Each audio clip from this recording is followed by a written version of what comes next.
विकास के एक्सप्रेसवे का सर आपका विजन क्या है, यहीं से शुरुआत करेंगे। मैंने कुछ बातें बताई। ईवी पे आप कहते हैं अब पूरा इंडिया धीरे धीरे चला जाएगा।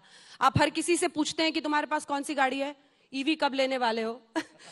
तो मेरा सवाल आपसे यह है कि विकास के एक्सप्रेसवे पर आपकी गाड़ी कितनी तेज दौड़ रही है? स्पीड ब्रेकर तो नहीं है, टोल नाका तो नहीं है, कहीं विपक्ष वहां टोल नाके पर परेशान तो नहीं कर रहा है? क्योंकि अक्सर टोल नाके पर ट्रैफिक जाम हो जाता है। देखिए, पहली बात तो ऐसी है कि मैंने अपने ऑफिस में अमेरिकन प्रेसिडेंट जॉन केनेडी इनके एक स्टेटमेंट को लिख कर रखा है। वो स्टेटमेंट ये था कि American roads are not good because America is rich, but America is rich because American roads are good. तो रोड से प्रॉस्पेरिटी आती है और इसलिए अब अभी हमने 3 वर्ल्ड रिकॉर्ड किए हैं। एक दिन में 38, यानी कोविड के पीरियड के बावजूद वर्ल्ड में highest road construction national highway में हमने 38 किलोमीटर पर डे किया। एक समय वो 2 किलोमीटर पे आया था। दूसरी बात हमने ये की कि मुंबई दिल्ली एक्सप्रेस हाईवे पर बड़ोदरा के पास 2.5 किलोमीटर 4 लेन कंक्रीट रोड 24 घंटे में बनाया। और एक सोलापुर विजापुर, ये जो एक 1 लेन बिटुमिन रोड 26 किलोमीटर 22 घंटे में बनाया। ये तीनों record Guinness book of world record में गए। तो आज हमारे देश का रोड नेटवर्क बहुत फास्ट डेवलप हो रहा है और मुझे लगता है मैंने वर्णन करने के बजाय लोगों को अनुभव आ रहा है, क्योंकि मुझे एसएमएस आते रहते हैं। अभी मेरठ से दिल्ली 4.5 घंटे लगते थे, तो अब मेरठ से दिल्ली 40-45 मिनट में आते हैं। और मैं अभी कल प्रधानमंत्री जी दिल्ली से देहरादून इस नए एक्सप्रेस हाईवे का उद्घाटन का भूमि पूजन कर रहे हैं। तो उसमें 2 घंटे में दिल्ली से देहरादून, 2 घंटे में हरिद्वार, 2 घंटे में जयपुर, 2 घंटे में दिल्ली से चंडीगढ़, 4 घंटे में अमृतसर, 6 घंटे में कटरा और 7.5-8 घंटे में श्रीनगर। ये 2 साल के अंदर किसी भी स्थिति में पूरा होगा।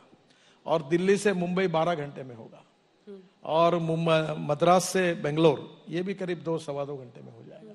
तो ये इतने बड़े 26 ग्रीन एक्सप्रेस हाईवे बना रहे हैं, तो निश्चित रूप से नेटवर्क अच्छा होगा। रही बात जो आप व्हीकल की कर रहे हैं, ये हमारी बहुत बड़ी समस्या है। मैं अभी दिल्ली में हूँ 2-3 दिन जब रहता हूँ, तो मुझे सुबह इन्फेक्शन हो जाता है पोल्यूशन के कारण। हमारे सबके हेल्थ के ऊपर पोल्यूशन का परिणाम है। अब दिल्ली में 400, 450, 500 तक गया हुआ है। और इसके जो अलग अलग कारण है, उसमें से हमारे डीजल और पेट्रोल के कारण जो पोल्यूशन होता है वो भी है। तो हमारी नीति है import substitute cost effective pollution free और इंडिजिनियस। अभी 8 लाख करोड़ का हमारा इंपोर्ट है पेट्रोलियम प्रोडक्ट्स का, और ऐसा ही चलता रहेगा तो वो 25 लाख करोड़ का होगा। तो हम सब अल्टरनेटिव पे काम कर रहे हैं। और पहली बात, हम कोई पेट्रोल डीजल को बंद नहीं कर रहे हैं, वो भी रहेंगे, लोगों को ऑप्शन होगा। अब जैसे उदाहरण के लिए आप अगर पेट्रोल गाड़ी से जाएंगे तो 1 किलोमीटर में 10 रुपए लगेंगे और डीजल में 7 रुपए लगेंगे, तो इलेक्ट्रिक में 1 रुपया लगेगा। और फ्लेक्स इंजन, जिसका मतलब 100% पेट्रोल और 100% इथेनॉल, ये पूरे ब्राजील में, कनाडा में और अमेरिका में है। और उस गाड़ी की कीमत ही उतनी हो रही जितनी आज इंडियन मार्केट में ब्रांड्स इनके सबके हैं। तो वो चॉइस अब मिल जाएगा। तो स्कूटर, ऑटो रिक्शा और कार, इसमें इथेनॉल डालेंगे तो इथेनॉल का रेट होगा 60 रुपीज, 62 रुपीज पर लीटर, और पेट्रोल का होगा 120। तो नेचुरली पैसा भी बचेगा, पोल्यूशन भी कम होगा, और इथेनॉल के कारण किसानों को फायदा भी होगा और इंपोर्ट भी कम। या फिर आप सरकार को बचा रहे हैं, संकट मोचक बन रहे हैं कि पेट्रोल डीजल की कीमतों पर कहीं चुनावी हार का सामना ना करना पड़े। महंगाई को लेकर सर संसद में विपक्ष लगातार बवाल कर रहा है, तो उसके लिए तो नहीं आप ये फ्लेक्स फ्यूल, इथेनॉल? हम किसी के लिए नहीं कर रहे हैं, हम देश के लिए कर रहे हैं, देश की जनता के लिए कर रहे हैं। और ऐसे बातों में राजनीति सोचना भी कोई आवश्यकता नहीं है।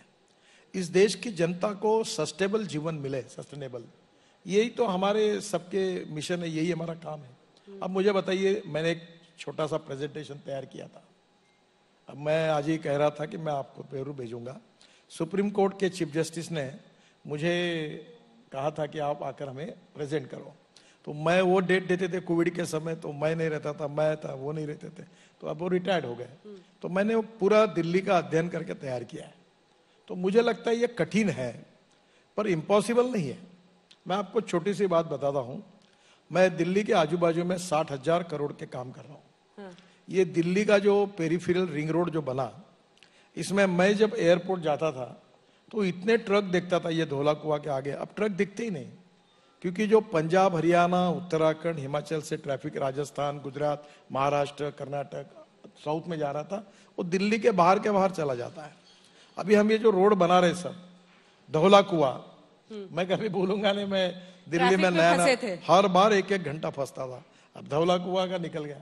तो धीरे धीरे मैं ये कह रहा हूं कि दिल्ली के ये पूरे कामों से, अभी द्वारका एक्सप्रेस हाईवे वो केवल 30 किलोमीटर है और उसके ऊपर हम 10,000 करोड़ खर्चा कर रहे हैं, और इससे स्टेट ऑफ आर्ट में अभी काफी पूरा होते होते आया है।